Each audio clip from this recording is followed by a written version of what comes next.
শেখ মুজিব সর্বপ্রথম বাকশাল কায়েম করে গণতন্ত্রকে গলা টিপে হত্যা করেছে। আওয়ামী লীগ মারা গিয়েছে বাংলাদেশে আর জানাজা হয়েছে দিল্লিতে। আওয়ামী লীগ কোন রাজনৈতিক দল নয়, আওয়ামী লীগ হচ্ছে একটি সন্ত্রাসী সংগঠন। হাসিনার পুনর্বাসন, আওয়ামী লীগের পুনর্বাসনের প্রতি সারা বাংলাদেশের মানুষ রেড কার্ড দেখিয়ে দিয়েছে 5ই আগস্ট। 5ই আগস্টের পরে 5ই আগস্ট আমরা সিদ্ধান্ত জানিয়ে দিয়েছি, এই ভূখণ্ডে আওয়ামী লীগের আর পুনর্বাসন হবে না। যেই আওয়ামী লীগ আমাদের দাড়ি টুপিওয়ালা ভাইদেরকে বাইতুল মুকাররমের সামনে থেকে টেনে টেনে রাস্তায় নামিয়ে এনেছিল, সেই আওয়ামী লীগের আর পুনর্বাসন হবে না।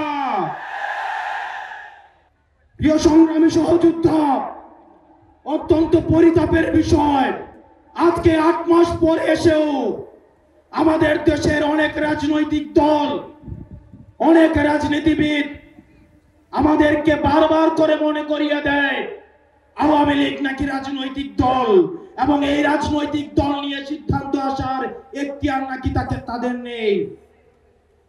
ডক্টর মোহাম্মদ ইউনূস গত কিছুদিন আগে বলেছেন আগামী নির্বাচনে আওয়ামী লীগ অংশগ্রহণ করবে কি করবে না সেটি সিদ্ধান্ত নাকি আওয়ামী লীগের। ডক্টর মোহাম্মদ ইউনূস, আপনি ভুলে যাবেন না, আমরা আপনাকে ক্ষমতায় বসিয়েছি। আওয়ামী লীগ নির্বাচন করবে কি করবে না, আওয়ামী লীগ আসবে কি আসবে না, এই সিদ্ধান্ত নিয়েছি আমরা।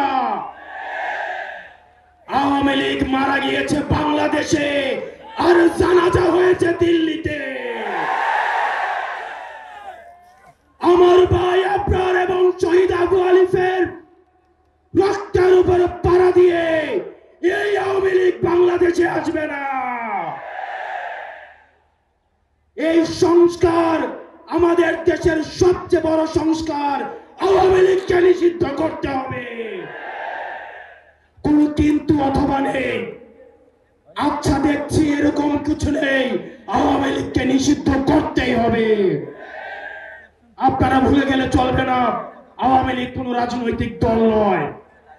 ৭১ পরবর্তী সময়ে আপনারা দেখেছেন শেখ মুজিব সর্বপ্রথম বাকশাল কায়েম করে গণতন্ত্রকে গলা টিপে হত্যা করেছে।